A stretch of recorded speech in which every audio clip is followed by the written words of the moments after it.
Hey everyone, Nick Cohen here from Hyperactive Bookworm. Here is a Q&A interview I did with Jay for the Les Fiction Book Club, which is a Facebook group that I run. Let me know what you think.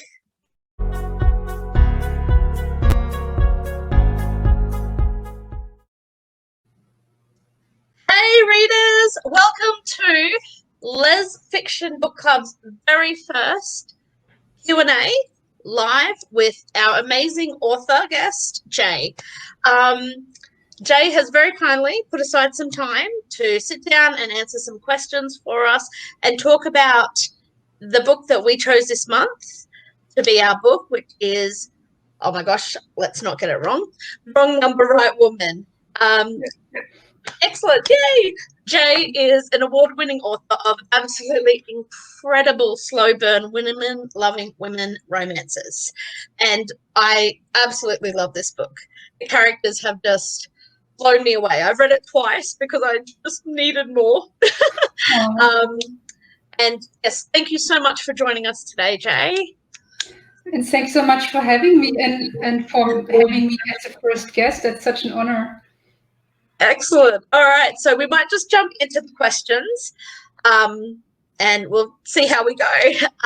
So the first question I have is, you write many different types of romances.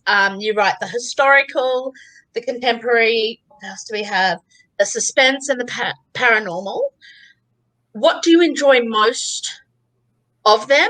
And what do you see as the pros and cons of them for yourself? Mm-hmm. Well, that's like asking me which one of my books is my favorite or which character is the favorite. It's impossible to decide. Basically, I always say like romance is my genre. It's what I prefer as a reader. I read like 90% romance novels. And as a writer, I'm all about romances. But within that genre, it's kind of impossible to decide. They are all fun in different ways, and I enjoy different things about them.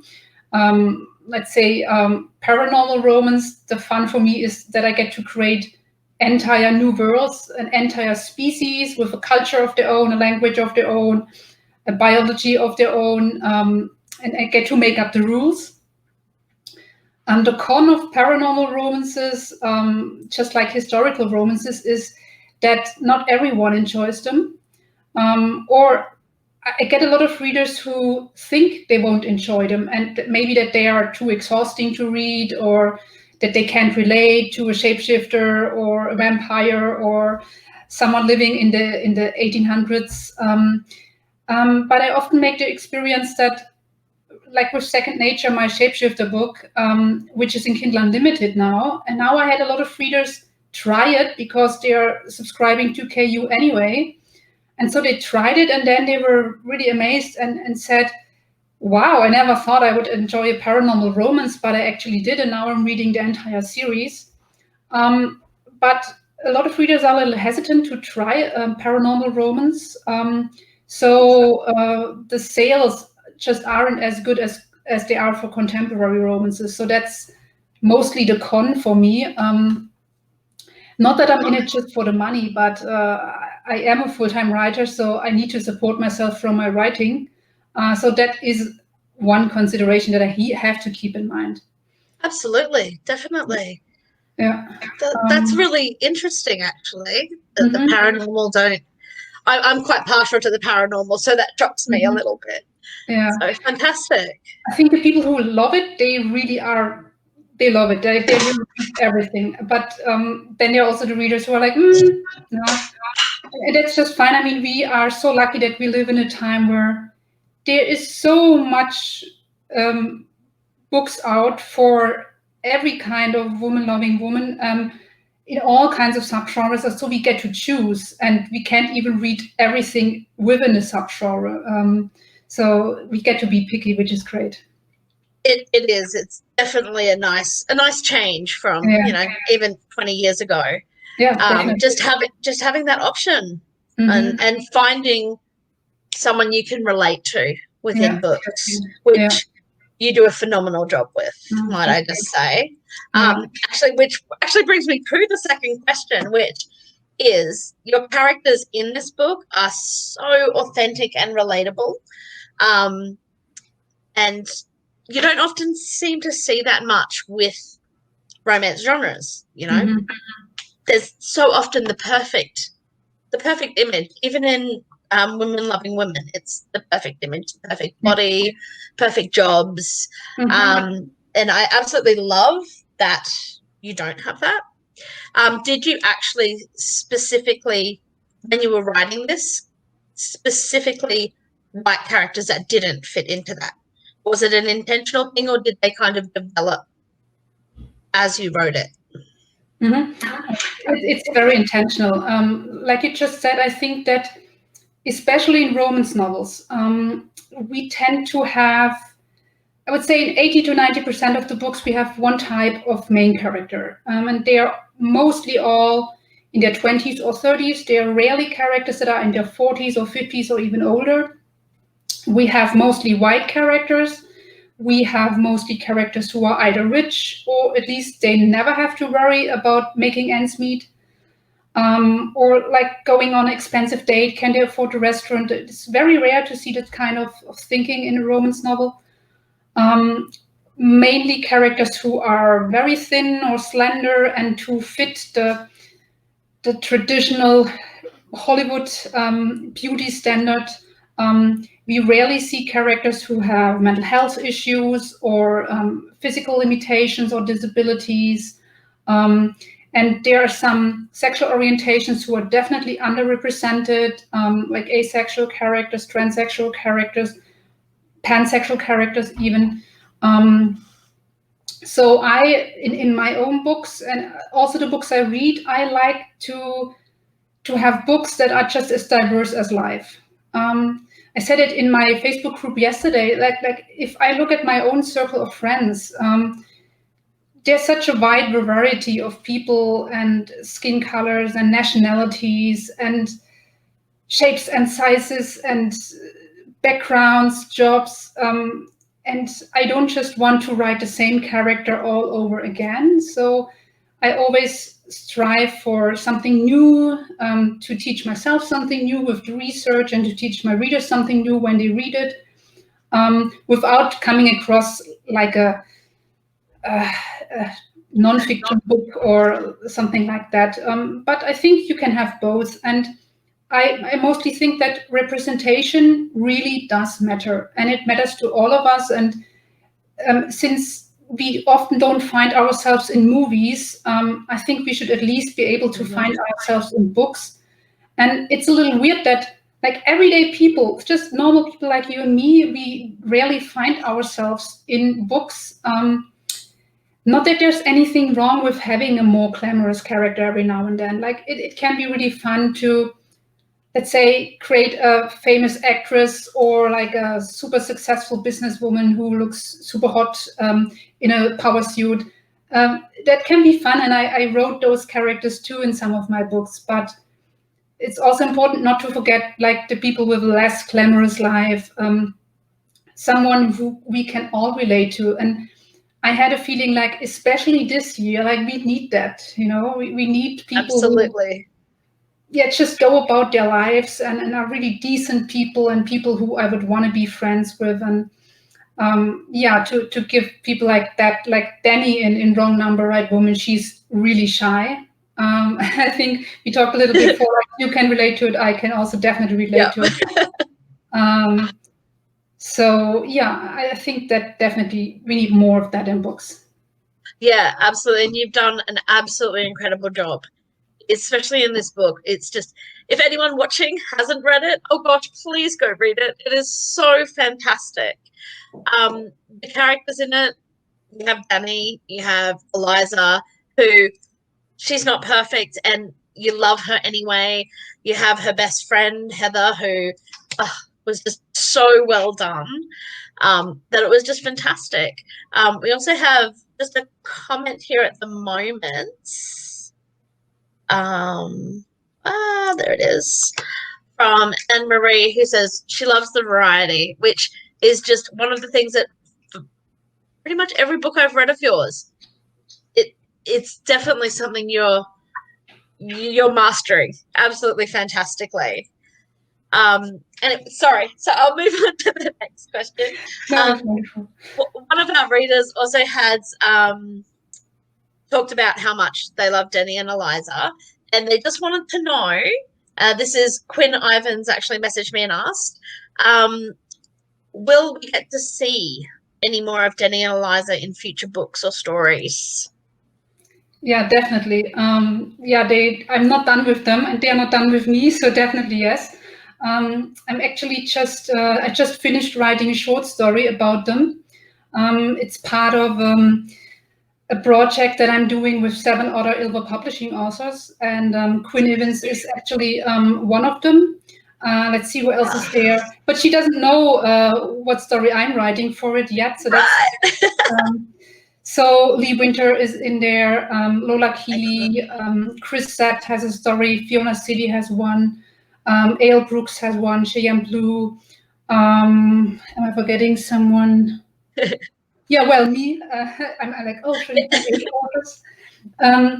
So the 8 of us got together and we decided this year has been such a tough year for so many of us, and a lot of us are struggling financially and psychologically, and we wanted to do something fun for readers towards the end of the year, and so we decided we are putting together a free anthology that everyone can download, and tie it into one of our most popular novels. And so, yeah, it's titled Climbses because it gives the climbs of the lives of our characters. And I decided to write about Danny and Eliza because I think we want to know how their lives continue. Yeah, absolutely, that's fantastic, and that's brilliant. I cannot wait for this book. Is there a date or anything in relation to that yet? We are aiming for the end of October, so around October 28, 29, around this. It's going really well. Everyone submitted their stories and they are so wonderful. I was so amazed with what they came up. And I think you will really enjoy it. Excellent. Yeah, we will spread it on social media, and I don't think you will be able to miss it. Beyond the short story for the anthology, I would love one day to write a book for Heather, because she was such an interesting character, and I could feel like, okay, she really deserves a book of her own. And of course, then Eliza and Danny would also make an appearance, because I love tying my books to each other and having characters from previous books show up as supporting characters from other books. I think that's fantastic. It makes it all so real. And absolutely, a book about Heather would be fantastic. It would be brilliant. So what advice would you give to other authors who might be struggling, especially with this year, with everything that's going on, with finding new ideas or getting writer's block? It's funny, I personally never met a writer who struggled with finding ideas. I'm sure there must be some, but I personally have the opposite problem. I have so many ideas. I have notebooks full of ideas.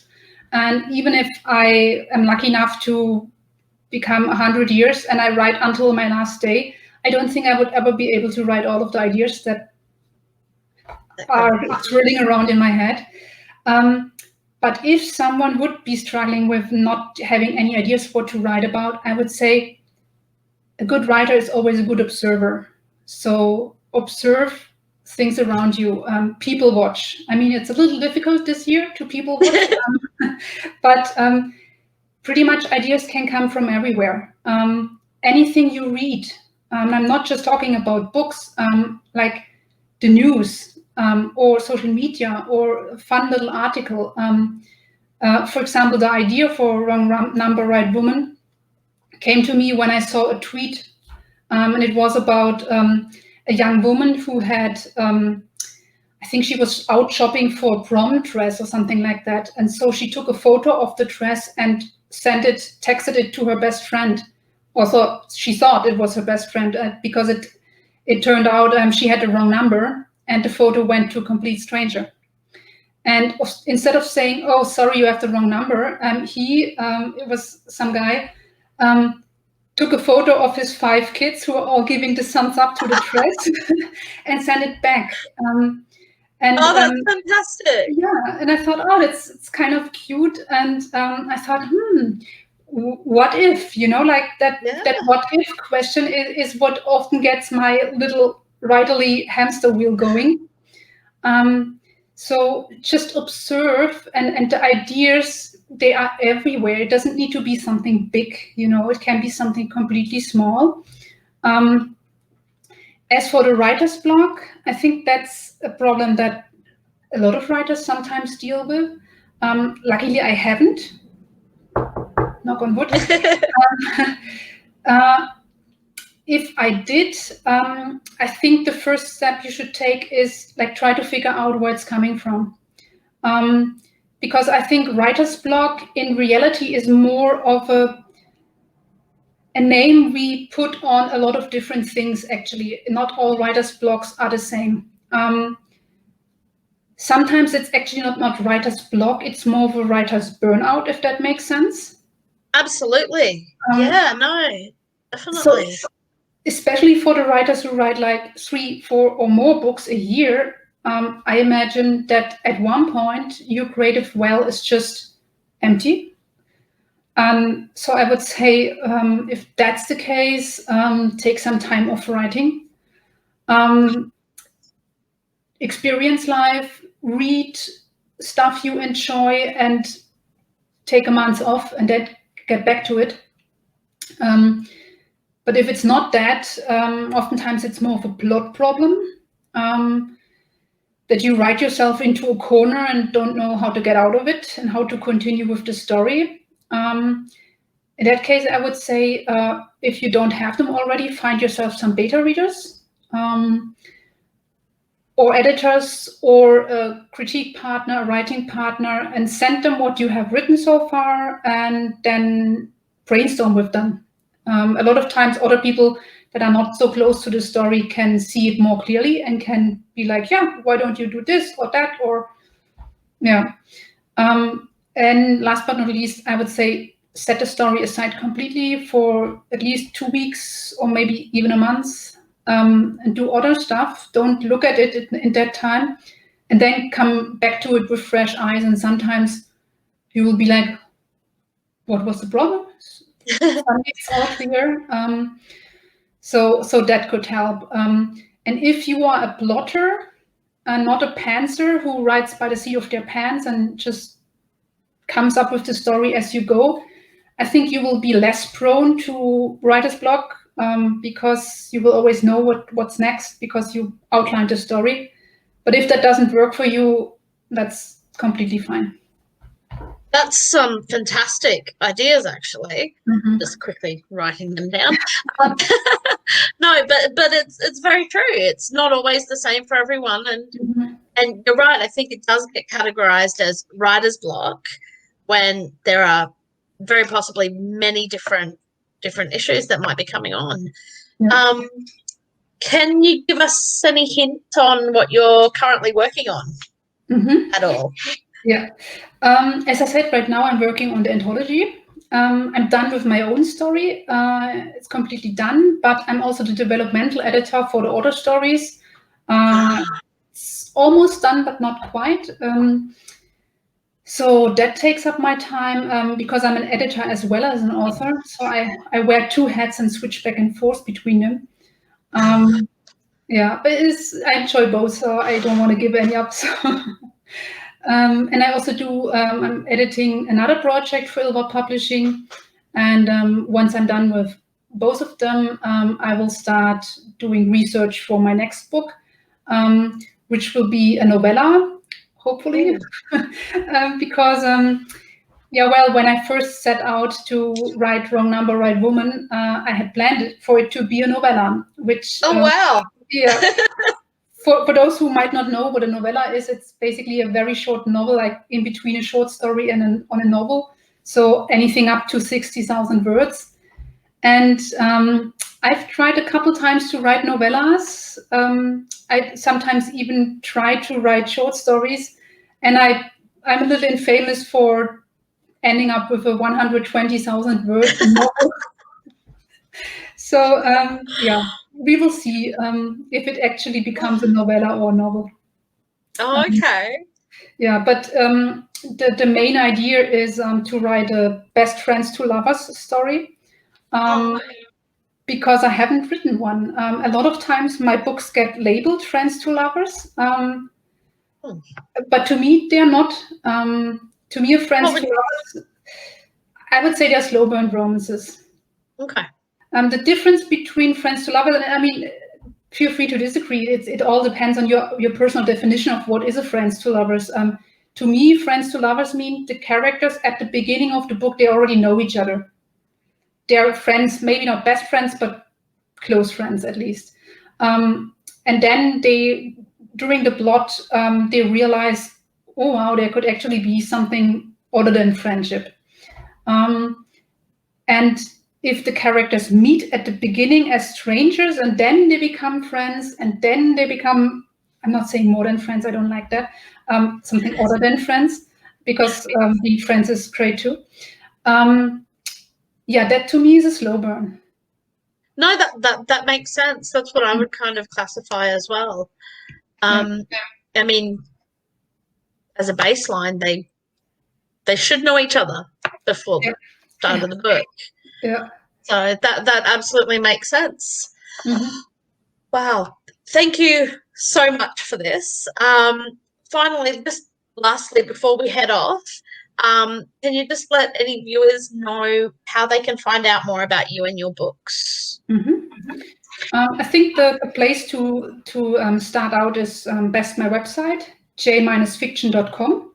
It has a book page where you find all of my books. It has the link to all my social media if you want to connect. And it has the link to my newsletter. And feel free to sign up. It's where I will send the anthology when it's out. So yeah, feel free to look around. Absolutely. And if anyone hasn't yet read Wrong Number, Right Woman, please go get it. It is absolutely fantastic. And the characters are beautiful. There are so many sweet everyday events that happen. Sweet things like yellow highlighter sneakers, little things that will make you laugh and smile. And they just, this year, you need that kind of sweet, nice, happy feeling. And that is what this book is. It's wonderful. So thank you again, Jay, so much. Thank you. No worries. And yeah, can't wait to see this anthology. Yep. Thanks. Bye. Bye, everyone.